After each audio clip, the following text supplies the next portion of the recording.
This thing that I have found is what I would call my gracious space. Hi everyone, thank you so much for tuning in. This is Jack Carlisle with Gracious Spaces, and here we are in Old Town Orange. Fun little fact about that, Orange, California has the largest concentration of historical homes west of the Mississippi. Fun fact, right? Isn't that kind of a cool little fact? Like that. Yeah. So we're sitting above, high atop, as I like to say, over this beautiful plaza, and I am super excited about our guest today. And I don't know why, because we've interviewed a few people, but today I'm kind of nervous. And my buddy Darrin Poole has done that to me. Hey, Darrin, welcome this morning. Well, thank you, Jack. Thank you for having me. Yeah, absolutely. Full disclosure, folks, I've known Darrin for some time now. So I can't tell you where this conversation is going to go. I would probably say not necessary to get a box of tissue, but maybe you want to have a couple of Kleenex around for this one. Real. That's right. But that's the beauty of our relationship. And so I'm excited, and thank you for your time today. Of course, Darrin. of course. I love it. Yeah. So we're going to start kind of in the world of motocross. And it's something you're very passionate about. You're good at it. You've had struggles with it. So kind of define motocross as what you do in your view. So I grew up where everybody was out playing football in their high school years and junior high and school years. I was out in the desert racing motorcycles. Yeah. You asked me about if it was motocross or how it was described, and I do Grand Prix stuff, which is desert, track, and asphalt all in the same loop. They're a little longer. But I got into it when I was about 5 years old, 4 or 5 years old, and couldn't get off of it. Yeah. So, like your first bike, did you ask for it? Was it given to you for Christmas, or how'd that? My bikes, I don't remember ever asking for them. I remember getting them and learning the hard way on my very first bike, learning how to ride it. And Yeah. you have to let up on the throttle to get it to slow down, which I learned. Okay. Ran right across the front yard, right into the fence. So, that was my first lesson of riding a motorcycle. Yeah. And, after that, they were just given to me. Well, there's a lot in between what I'm going to bring up in a second, between that fence Yeah. and another fence. Yep. And so not quite, 10 years ago now? Yep, around 10 years. 10 years, but a lot happened in between that 10 years ago and that first fence you hit. Yeah. But tell me a little bit about, you probably hit many fences along the way, but there was one major fence. I think it was pretty much the beginning and the end of my racing careers. But yeah, I raced motorcycles out in the desert, and I became good at it, but I had some bouts in life that set me back to where I had to get out of it for a while. Yeah. I'd say 17 years ago I got back into it and became good and escalated quickly in the sport, a new era of the sport, to where I was chasing numbers. I wanted to be the fastest out there, and it paid off in good ways and bad. Is that what you mean by new era? Yeah. For you personally, that era went from, you're kind of a competitive guy anyway. But. It went from racing out in the desert all by yourself for hundreds of miles to a more combined or enclosed area to where we'd only do 15-mile loops, for a couple hours and try to get the best times. And those loops would have desert track, motocross track, and then an asphalt section. So it was kind of like a hybrid, and I really fell in love with it because it was more local and more. The emergency crews were a lot closer. So, I don't want to laugh at but that. hey, no, it's just fact. Well, I tell you, you're probably one of my only friends that I could say, "Hey, what do you want to do today?" And you'll be like, "Let's go jump all bridges." Yeah, for fun. Skydive. Yeah, why not? Yeah. Yeah, I'm gonna leave that to you. But so then, fast forward through those years, this other fence I'm talking about, it kind of was eye opening, right? Yeah. So I was told once I hit 40, I was told to get off the bike. I was wearing out, and we wear out in our 30s. So I wore out, and I started injuring myself in my 40s a lot of broken bones and bad injuries. And I remember one of my good friends, Bob, would tell me, you need to get off that bike before it kills you. And I kept telling him, I'll get off the bike when God tells me. Well, God told me loud and clear 3 years later when I hit a fence, sideswiped a chain link fence at over 100 miles an hour, and had to spend a month in the hospital being put back together. I recall after getting out of the hospital, rolling up to him in a wheelchair and saying, God told me loud and clear, and I'm done. So that was the end of my motorcycle racing career. I haven't put a leg over a motorcycle since. Wow. 100 miles an hour. Let me just repeat that. Hitting a chain link fence. And so your leg, for one thing, got the worst of it all. Yeah. How many surgeries have you gone through to correct that? To correct the leg, we had 15 in the hospital within 30 days.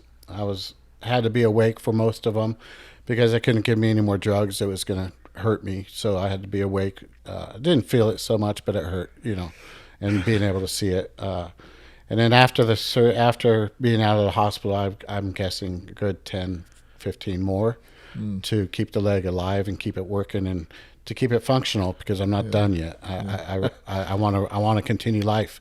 Yeah. I want to live and I want to be on two wheels, just not on a motorcycle. Yeah. Where do you take yourself? So you've got all these surgeries. I want to wrap my head around your head. Where do you take yourself mentally to get through those challenges? Well, I put a helmet on and everything goes away. It's my safe spot. It's where all the noises go away. I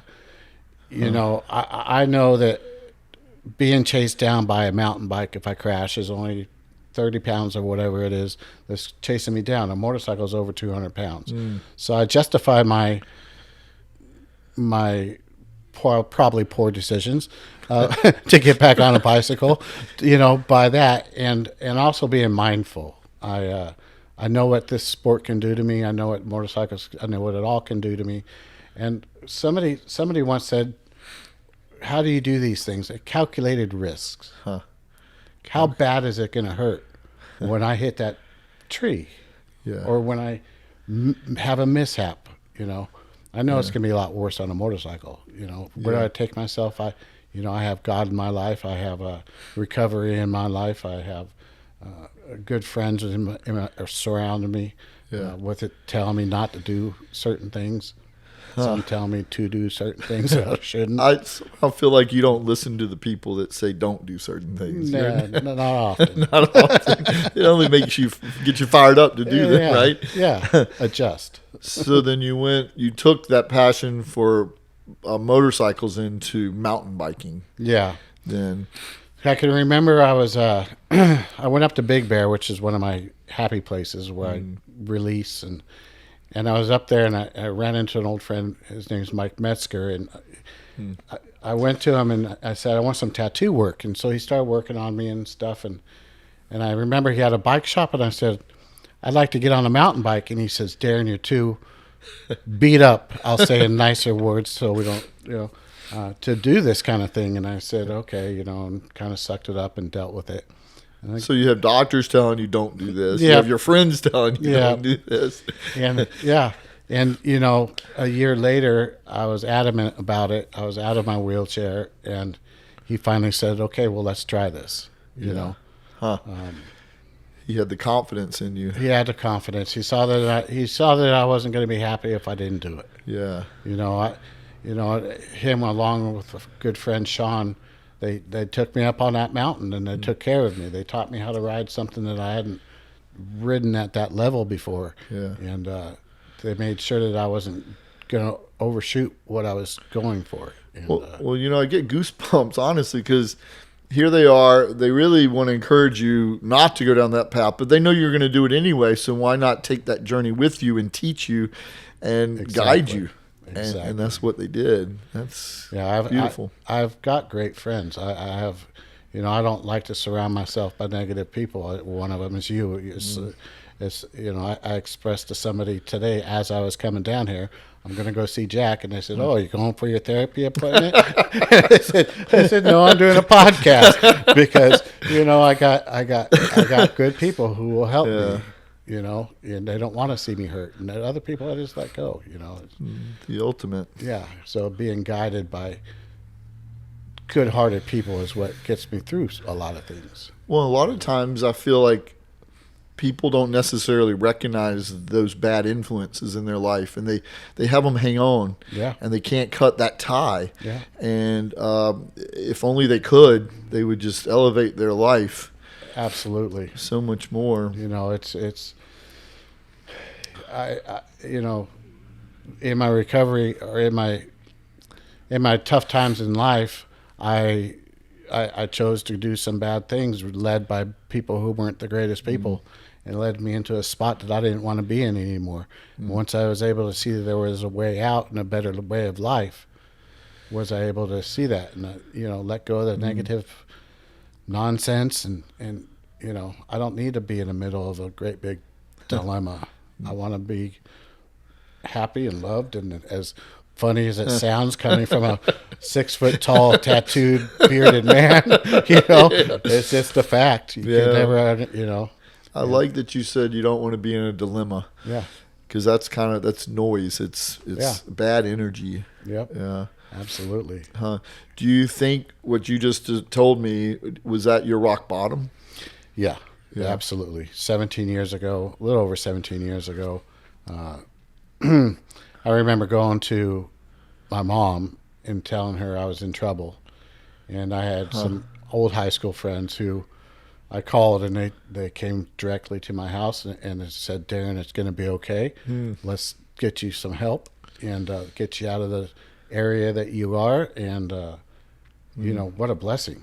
I hadn't seen these men since high school. Wow. And they just popped out of nowhere, wanting to give me nothing but good. And when I saw that, I was like, "That's what I need." Yeah. So. Moms are amazing, huh? Yeah. Yeah. And you reached out. That was a huge step for you to go to your mom, who probably thought and does think the world of you. Yeah. You could do no wrong. Yep. But to go to her and ask for help, yep. That's huge, I think. Well, she knew I was in trouble, and she knows me best. And again, I didn't know who to open up to because I was making poor decisions with my surroundings. And mom is not a poor decision. She's always been a good surrounding. Yeah. Throughout life, and so it's just that was the first step or throw out to let's get some faith. Yeah. I didn't have a God in my life or anything like that. I don't have a Bible. I don't go to church, but I know there's a God. And before I knew that, I knew my mom was someone who wasn't going to lead me. Shining light. Yep. Your beacon. Yeah.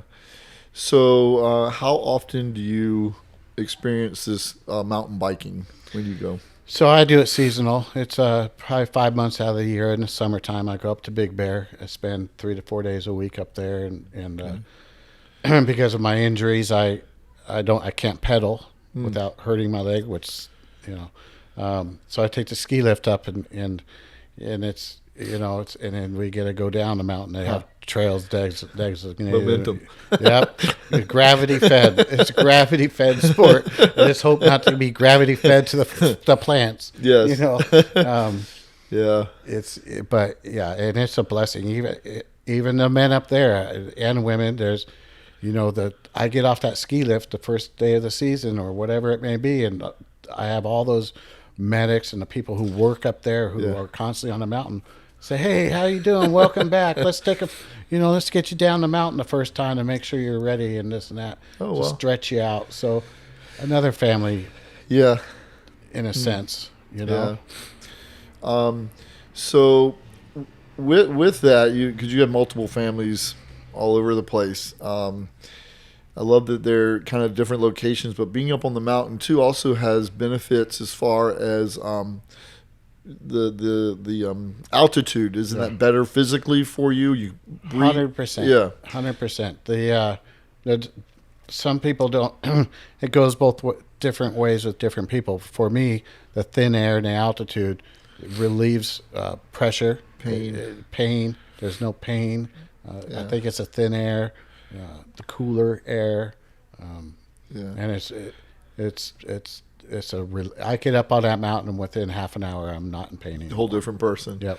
It's got to be relief Yeah. going up there. Tremendous. Yeah. So I think within the last couple of years, you've had some legs and knee surgeries, and you were told lay off the bike, but probably within a week. I think there was a period. Yeah, you were a very short period. You got it. You did it anyway. You're like, hey, I'm not going to. Why change my life so drastically? So I had a total knee replacement last year, and the doctor said you need to stay off anything for a good 6 to 9 months. Yeah. And I, being rehabbed so many times from other broken injuries and stuff, I knew what would help with my recovery, and that is to get on a bicycle and rotate that knee. The way I did it may not have been the smartest way, but I did it, and I took it easy. I did probably, I didn't go down certain trails.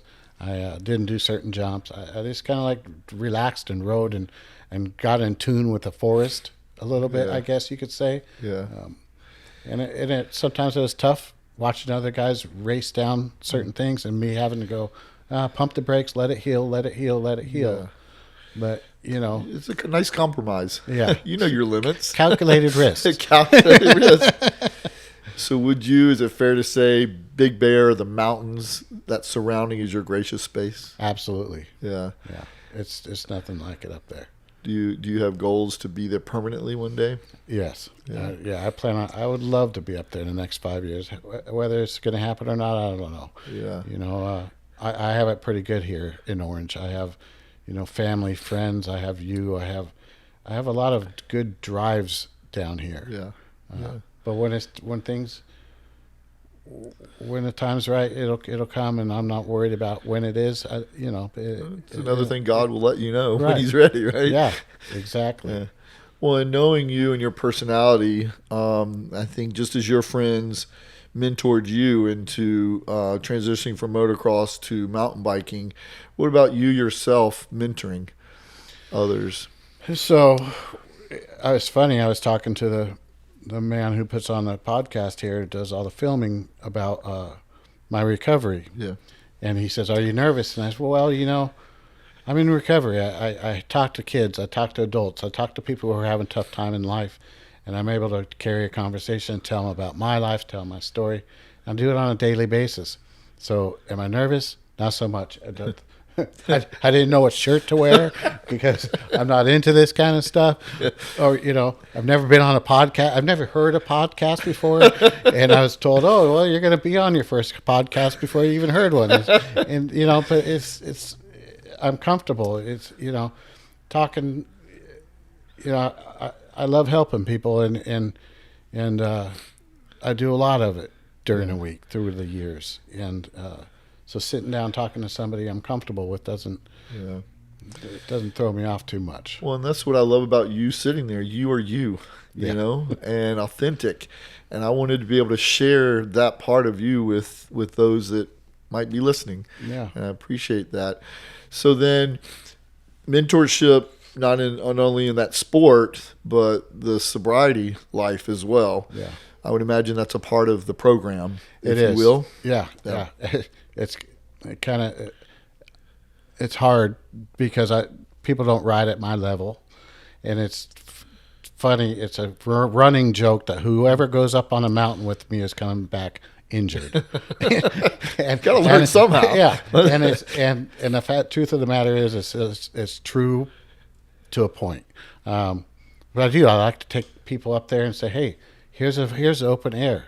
That you can have peace in your life if you just shut it off. When you're on a mountain, you don't get good phone reception. There's no traffic. There's not people chirping in your ear. You're out with nature, what God created. And, to get them down the mountain is a different story sometimes, safely. But to show them that you can have whatever you want. Yeah.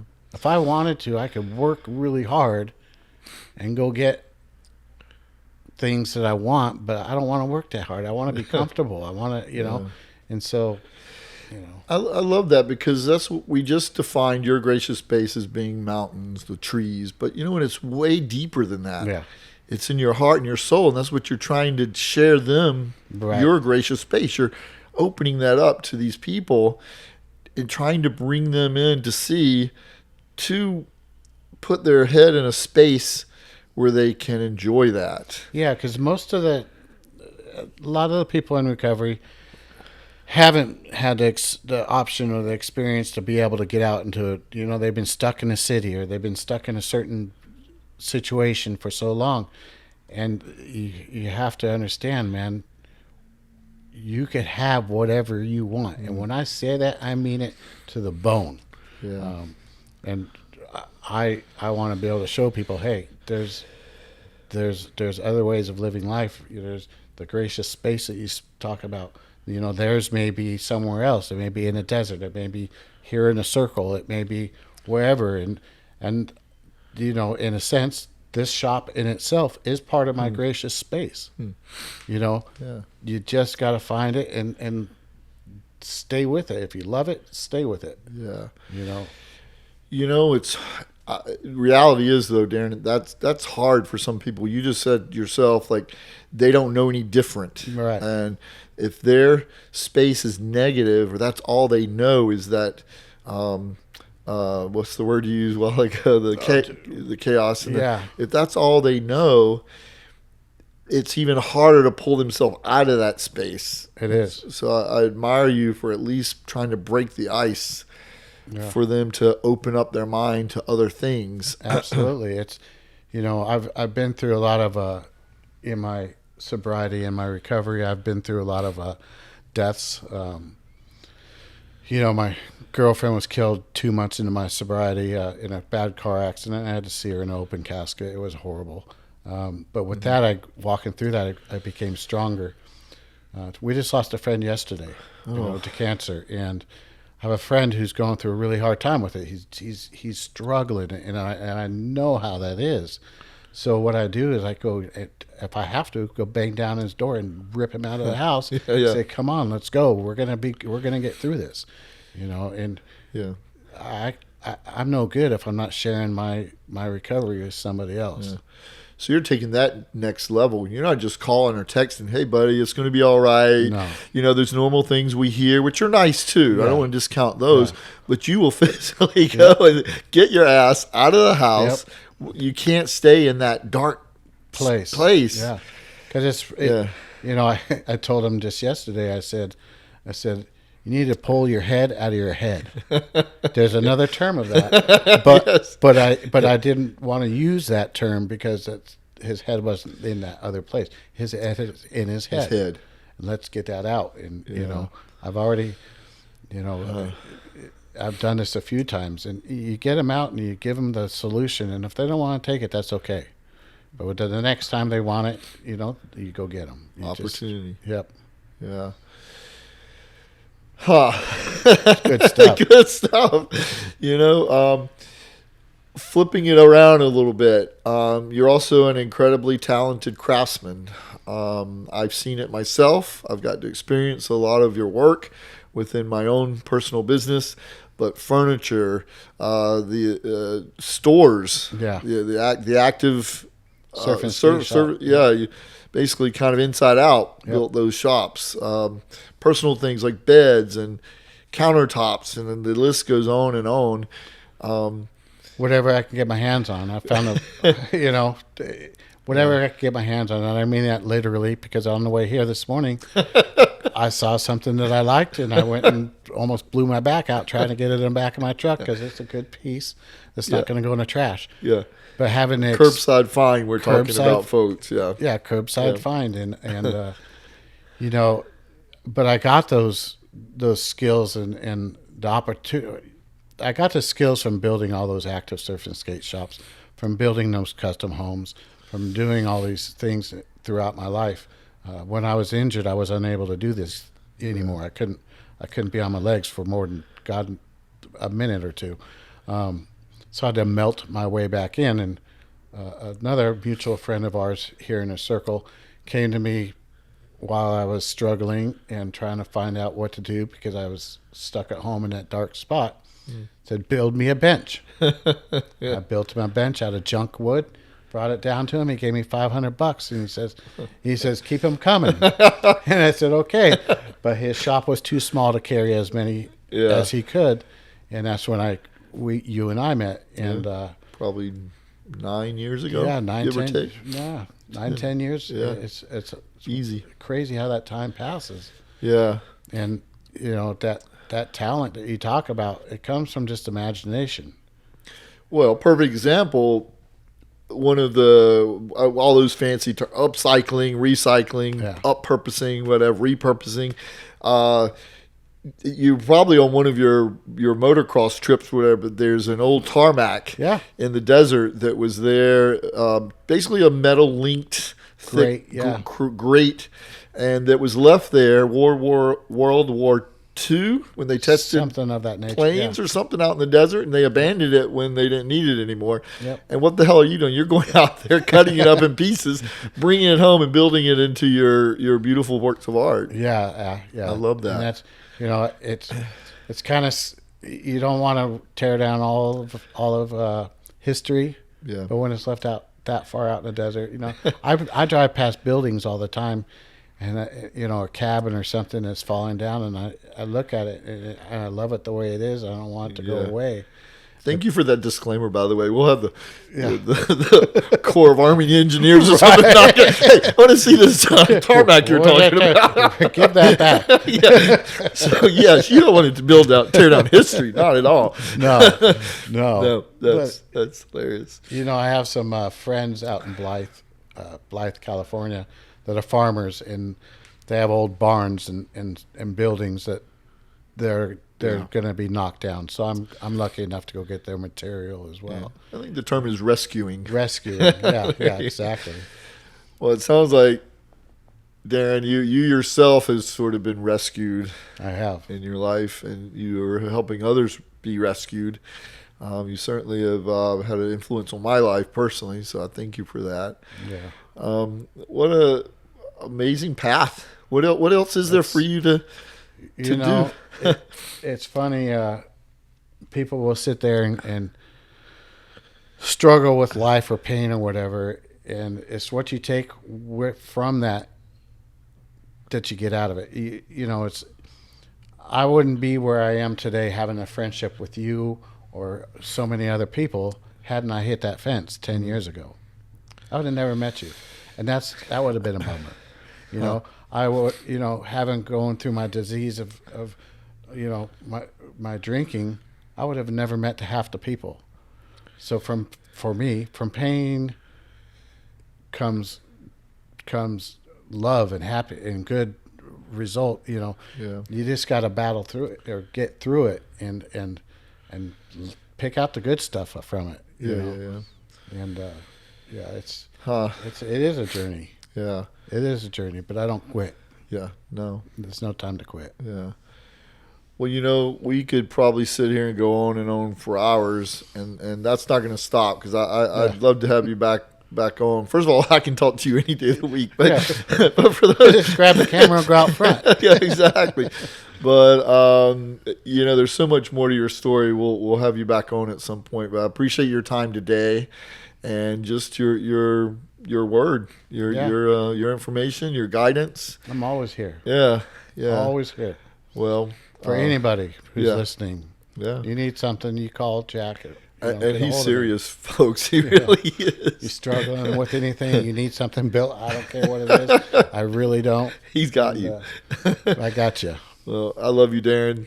Thank you for being here. Yeah. And everybody else, have a really good day.